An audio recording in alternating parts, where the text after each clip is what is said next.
जय श्रीराम मंडळी, आज आपण कॅरमल ब्रेड पुडिंगची रेसिपी बनवणार आहोत। एकदम क्रीमी सॉफ्ट, तोंडात जाताच हे विरघळून जाईल असं हे पुडिंग तयार होतं। रेसिपी खूप सोपी आहे, साहित्य पण जास्त लागत नाही। सो व्हिडिओ शेवटपर्यंत बघा, आवडल्यास लाईक शेअर सबस्क्राइब करायला विसरू नका। सो इथे मी ब्रेड घेतलेले आहेत। आपल्याला या ब्रेडचे साइड कट करून घ्यायचे आहेत। तुम्ही हे साइड कट नाही केलं तरी चालते। तुम्हाला जर काहीच वेस्ट नाही करायचं असेल तर तुम्ही तसंच मिक्सरमध्ये फिरवून घेऊ शकता।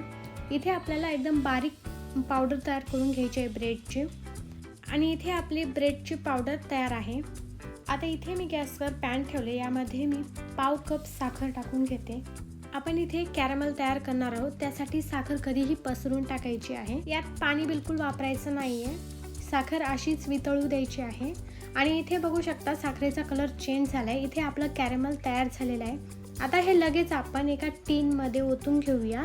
हे गरम असतानाच ओतायचं, कारण गार झाल्यावर हे चांगलं स्प्रेड होत नाही।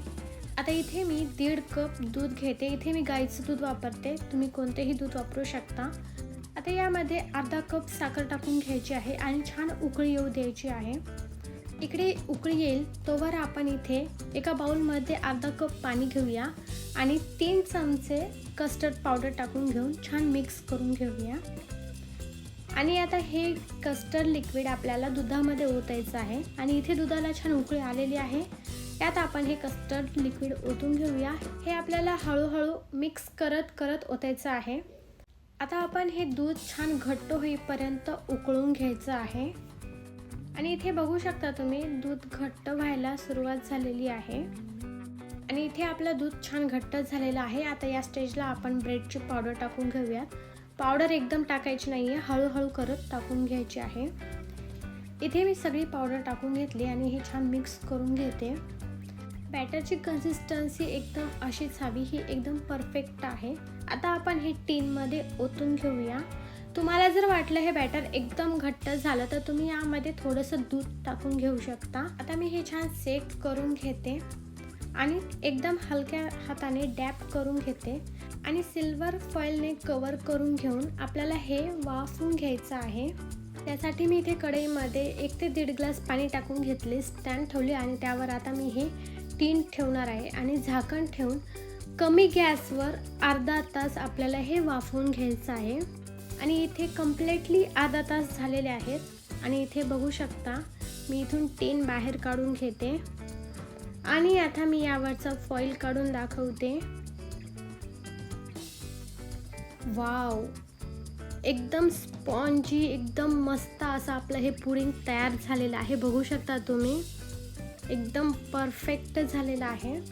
आता आपण हे रूम टेम्परेचरवर ठेवून 1 ते 2 तास फ्रीजमध्ये ठेवूयात।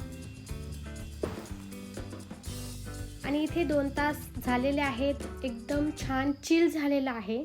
आता आपण हे एका प्लेटमध्ये काढून घेऊया। तुम्ही चाकूने असं कट मारून घेऊ शकता किंवा आपल्या हाताने अलगद तुम्ही हे आतमध्ये प्रेस करू शकता। बघू शकता तुम्ही, व्हिडिओमध्ये दाखवल्याप्रमाणे एकदम इझी निघतं, जास्त अवघड नाही आहे हे काढायला। आता आपण हे प्लेटमध्ये काढूयात। त्यासाठी मी इथे प्लेट घेतलेली आहे। ही प्लेट आपण उलटी ठेवायची आहे आणि अशा पद्धतीने तुम्ही उलटं करून हे काढायचं आहे। इथे बघू शकता आणि हे हळूवारपणे आपण काढून घेऊया। वाव, नाईस, एकदम भारी झालेला आहे। कलर पण फार सुरेख आलेला आहे, खूप सुंदर दिसतोय। आता आपण हे कट करून बघूया की हे किती सॉफ्ट झालेलं आहे। इथे बघू शकता आपलं कॅरमल ब्रेड पुडिंग एकदम क्रीमी सॉफ्ट स्पंजी असं झालेलं आहे ना। एकदम सोपी रेसिपी, खूप टेस्टी बनते हे पुडिंग। आय होप तुम्हाला आजची ही कॅरमल ब्रेड पुडिंग रेसिपी आवडली असेल। आवडली तर लाईक करा, शेअर करा, सबस्क्राईब करा, कमेंट बॉक्समध्ये जय श्रीराम लिहायला विसरू नका। धन्यवाद।